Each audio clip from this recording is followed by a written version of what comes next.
Hello everyone, true English classes bye Ramesh sir को subscribe कीजिए, bell icon को press कीजिए ताकि मेरा नोटिफिकेशन सबसे पहले पहुंचे आप। Hello everyone, thank you. True English classes bye Ramesh sir में आपका स्वागत है। और दोस्तों, आज की वीडियो में मैं लेकर आई हूँ NCF 2005 यानी राष्ट्रीय पाठ्यक्रम 2005। और दोस्तों, चाहे CTET की बात है, चाहे RIT की बात है, STET की बात है, चाहे UP TET की बात है, सभी में ये इम्पोर्टेंट बनता है। 3, 4 या 5 मार्क्स का हर एग्ज़ाम में आपको ये दिखाई देता है। यदि डिटेल में NCF को हम पढ़ें तो काफ़ी डिटेल में है, ये बड़ा मुश्किल है इतना सारा कम पढ़ना। लेकिन इस वीडियो में मैं वो क्वेश्चन लेकर आया हूँ जो इस प्रकार के एग्ज़ाम में CTET, UP TET, RIT इसमें से बार बार आते हैं, वो क्वेश्चन मैं लेकर आया हूँ। और अब जो 5 जुलाई 2020 को जो CTET है उसके लिए बड़े इंपॉर्टेंट है।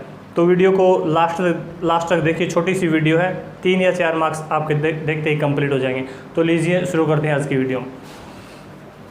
तो स्टूडेंट्स, मैंने लिखा है NCF 2005 और कई बार तो इसकी फुल फॉर्म भी पूछ लेते हैं, तो आपको फुल फॉर्म भी आनी चाहिए। कई बच्चे सिर्फ ये याद रखते हैं NCF 2005।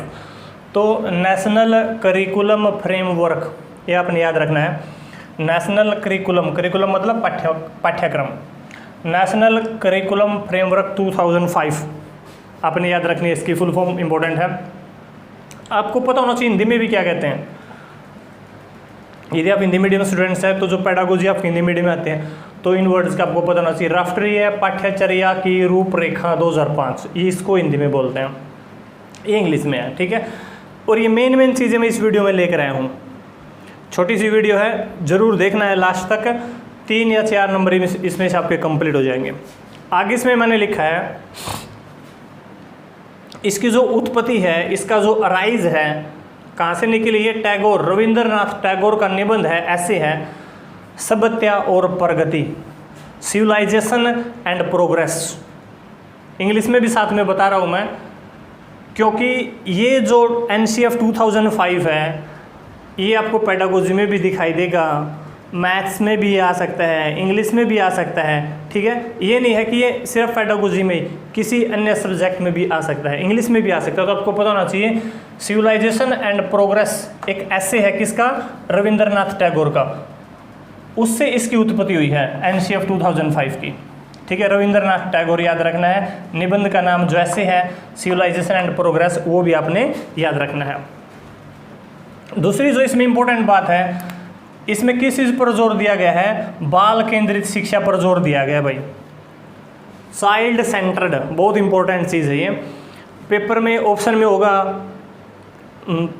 ये हो सकता है कि टीचर सेंटर्ड है, ठीक है, या फिर करिकुलम सेंटर्ड है। कौन सी होनी चाहिए, करिकुलम सेंटर नेगेटिव है, टीचर सेंटर्ड नेगेटिव है, तो education should be child centred, important बनता है। और ये कौन कहता है, NCF 2005 कहता है कि चाइल्ड सेंटर्ड एजुकेशन पे जोर दिया गया है, आपने याद रखना है, चाइल्ड सेंटर्ड। रविंद्रनाथ टैगोर का जो ऐसे है, सिविलाइजेशन एंड प्रोग्रेस, उससे इसका अराइज हुआ है, ठीक है। और जब ये बना NCF 2005 बना तो इसकी अध्यक्षता किसने की थी, आपने याद रखना है, प्रोफेसर यशपाल। उसमें इसकी अध्यक्षता किसने की थी, प्रोफेसर यशपाल, ये भी आपने याद रखना है। नेक्स्ट जो इसमें चीज़ है, मोस्ट इम्पोर्टेंट, कई एग्जाम में दिखाई देती है, इसमें किस चीज़ पर जोर दिया गया है, रचनावाद पर जोर दिया गया, भी बहुत ज़्यादा इंपॉर्टेंट है। इंग्लिश में भी ये वर्ड आपने याद रखना है, कंस्ट्रक्टिविज्म, रचना, निर्माण करना, कंस्ट्रक्ट करना, बिल्डिंग कहते हैं अंडर कंस्ट्रक्शन है, तो रचनावाद का मतलब है कंस्ट्रक्टिविज्म।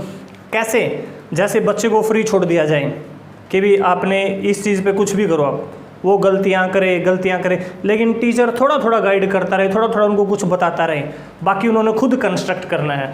रचनावाद, कभी कोई चीज़ क्रिएट करी, कभी कोई चीज़ क्रिएट करी, उसको बोलते हैं हम रचनावाद। कंस्ट्रक्टिविज्म पर जोर दिया गया है इसमें NCF 2005। एक एग्जाम में आया हुआ था, शिक्षक की इसमें भूमिका क्या है, NCF में शिक्षक की क्या भूमिका, सुविधाएं दाता मतलब देने वाला, थोड़ी बहुत सुविधाएं प्रदान करता है चाइल्ड को, फ्री छोड़ता है उनको, लेकिन उनको कुछ सुविधाएं भी देता है। इंग्लिश में फैसिलिटेटर, आपने याद रखना है, इंग्लिश में क्या बोलेंगे इसको, फैसिलिटेटर, क्योंकि इंग्लिश में यदि आ जाए तो ऑप्शन में आपने किसको टिक करना है, फैसिलिटेटर। अंग्रेजी सिखाने का उद्देश्य, अकॉर्डिंग टू एनसीएफ, अंग्रेजी सिखाने का उद्देश्य क्या है? बहुभाषावाद। क्यों अंग्रेजी सिखाई जाती है? बहुभाषावाद। बहुभाषावाद मतलब मल्टीलिंगुअलिज्म।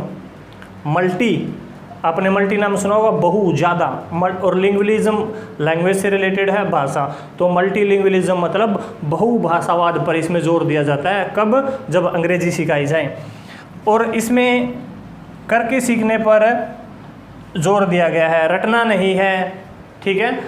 खुद करो, गलतियां करोगे फिर ठीक करोगे, खुद हम करके सीखेंगे, उस पे इसमें ज़्यादा जोर दिया गया है। बिना बोझ की शिक्षा पर जोर दिया गया है भाई, ठीक है। ऐसी शिक्षा होनी चाहिए, बच्चे स्कूल में जाने के लिए ललायित रहें, इंटरेस्ट रहे उनमें, स्कूल में जाना है, पढ़ना है। मज़ेदार तरीके से हमने एजुकेशन को उनके सामने लेकर आना, प्रोवाइड करना है। ऐसा ना हो कि बच्चे बोझ माने उसका, ठीक है।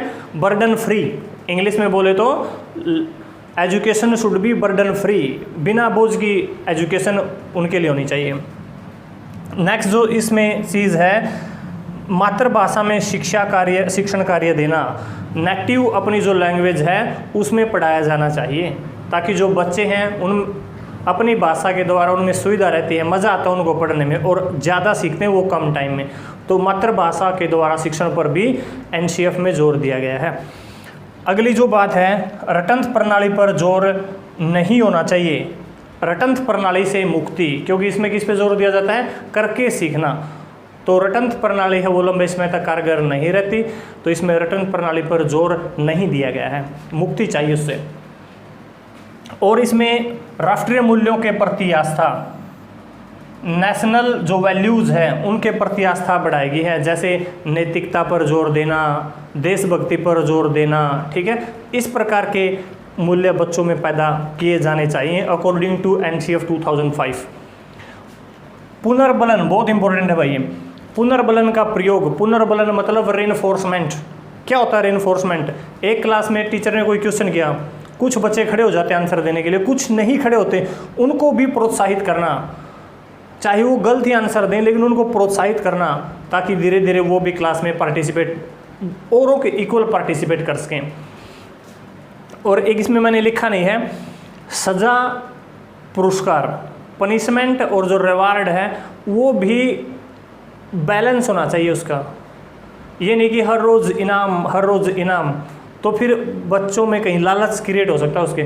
तो एक खुशी पैदा हो उनमें, कोई रिवार्ड लेके, कोई इनाम लेके, तो इसका बैलेंस बनाना है। सज़ा उनको बिल्कुल नहीं मिलनी चाहिए, हंसी खुशी से वो सीखें। शैक्षिक गतिविधियों में अभिभावकों को जोड़ना, यानी जो शिक्षा से रिलेटेड गतिविधियां स्कूल में करवाई जाती हैं, कभी कभी ऐसा होना चाहिए कि पेरेंट्स भी उसमें पार्टिसिपेट करें, ताकि बच्चों में कॉन्फिडेंस आए, उनके माता पिता भी स्कूल में आ रहे हैं।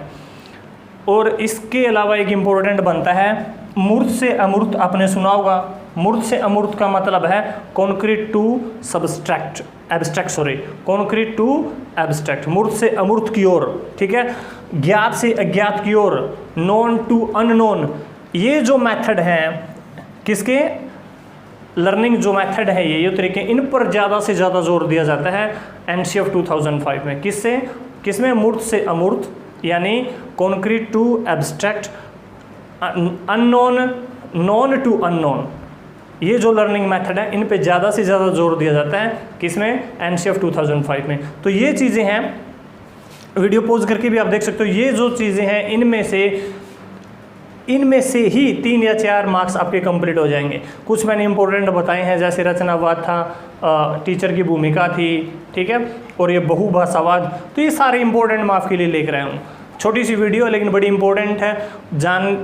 5 जुलाई 2020 का जो सीटेट है, उसको देकर जब आप जा रहे हो, उससे पहले ये आपने वीडियो ज़रूर देखनी है। 3 या 4 नंबर इसमें से आपके कंप्लीट हो जाएंगे, छोटी सी वीडियो है। तो दोस्तों, ये वीडियो यदि पसंद आई है तो चैनल को सब्सक्राइब जरूर कीजिएगा, बेल आइकन को प्रेस कीजिएगा, और अगली वीडियो जल्दी लेकर आऊँगा। तब तक हंसते रहिए, मुस्कुराते रहिए। Thank you, good bye.